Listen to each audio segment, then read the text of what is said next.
दोस्तों, यह बात आप सभी को बड़ी अजीब लगती होगी कि अमेरिका F-35 लाइटनिंग जैसा उन्नत टेक्नोलॉजी से लैस फाइटर जेट अपने कई मित्र देशों को बेचने के लिए तैयार है, पर उससे पुराना विमान यानी F-22 रैप्टर किसी भी देश को बेचने के लिए तैयार नहीं है।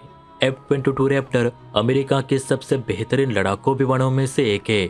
यहाँ तक कि तकनीकी दृष्टिकोण से देखें तो इसे चुनौती देने वाला फाइटर जेट अभी दुनिया के किसी भी देश के पास मौजूद नहीं है।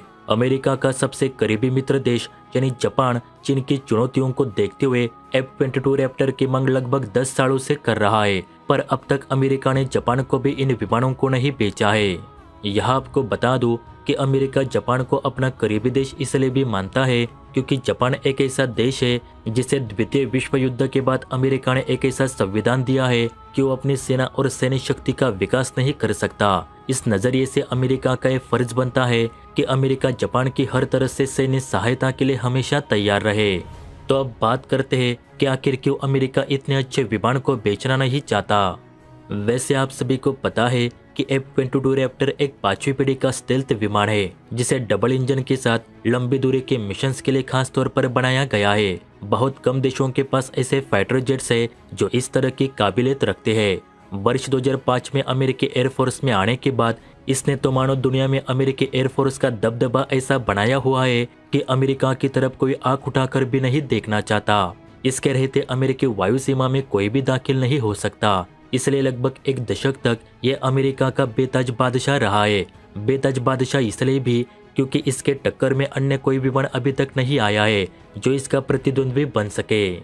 F-22 रैप्टर ने पहली उड़ान सन 1997 में भरी थी और उस समय जो रेडार, एवियोनिक्स और सैन्य साजो सामान इसमें लगे थे वो बहुत ही एडवांस थे। अमेरिका नहीं चाहता था कि किसी अन्य देश के पास उसकी सबसे उन्नत टेक्नोलॉजी हो। अब ये पुराने हो गए हैं और इसका बेहतर संस्करण यानी F-35 लाइटनिंग फाइटर जेट आ गया है। हालांकि F-35 में बहुत सी तकनीकी खामियां हैं। इस वजह से अमेरिकी एयरफोर्स के लिए अभी भी F-22 रैप्टर एक बेहतर फाइटर जेट है। जापान को या किसी अन्य देश को अगर अमेरिका आज ये विमान बेचना चाहे तो अमेरिका को F-22 का पूरा इलेक्ट्रॉनिक सिस्टम बदलना पड़ेगा। अब जो स्पेयर पार्ट्स आते हैं वो एक अलग मानक पर बनते हैं। अलग मानक पर बनने के कारण वो छोटे और मजबूत है, जिससे इस विमान के वजन और एयर कंडीशन में असर पड़ सकता है। एक और कारण यह है कि जब नए इलेक्ट्रॉनिक सिस्टम इस विमान में लगेंगे तो उसका फ्लाइट सॉफ्टवेयर भी बदल जाएगा। इस तरह यह प्लेन इन बदलावों के बाद F-22 रैप्टर नहीं रह जाएगा। F-22 रैप्टर अपने स्टेल्थ फीचर को लेकर दुनिया में काफी फेमस है।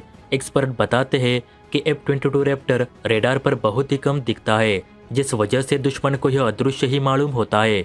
एक F-22 विमान दुश्मन के रडार पर एक वॉलीबॉल की भांति दिखता है, जिससे इसका अंदाजा लगाना मुश्किल है कि कोई फाइटर जेट है या फिर और कोई चीज। इस वजह से भी अमेरिका F-22 को बेचना नहीं चाहता। वर्ष 2011 तक अमेरिका ने इन विमानों के 195 यूनिट बनाई, पर बाद में बदलते जियोपॉलिटिकल परिस्थितियों के कारण इनका प्रोडक्शन बंद कर दिया गया। अब इस प्रोग्राम को फिर से चालू करने में अलग से खर्चा आएगा और ये खर्चा कोई भी देश उठाना नहीं चाहेगा, क्योंकि एक F-22 की कीमत लगभग 1000 करोड़ से भी ज्यादा है। अमेरिकी एयरफोर्स ऐसे 700 विमान चाहती थी, लेकिन इनके ओवर बजट के चलते इनका प्रोडक्शन बंद कर दिया गया। अब अमेरिकी सरकार ने जापान से कहा है कि वो F-35 और F-22 के उम्दा तकनीकी पहलुओं को ध्यान में रखकर एक ऐसा हाइब्रिड विमान बनाए जो F-22 और F-35 से 2 गुना बेहतर हो। तो क्या भारत को ऐसे विमानों की जरूरत है? वैसे देखा जाए तो आज के जमाने में जब चीन जैसा खतरनाक पड़ोसी हमारे पास हो तो फिर दूर के दुश्मनों की जरूरत ही नहीं। भले ही आज हमें तत्काल जरूरत ना हो, पर आने वाले दिनों में इनकी जरूरत पड़ सकती है। खैर, हमारे पास अब दसोल्ट का राफेल विमान आ चुका है जो चीन के ज्यादातर विमानों से बेहतर है।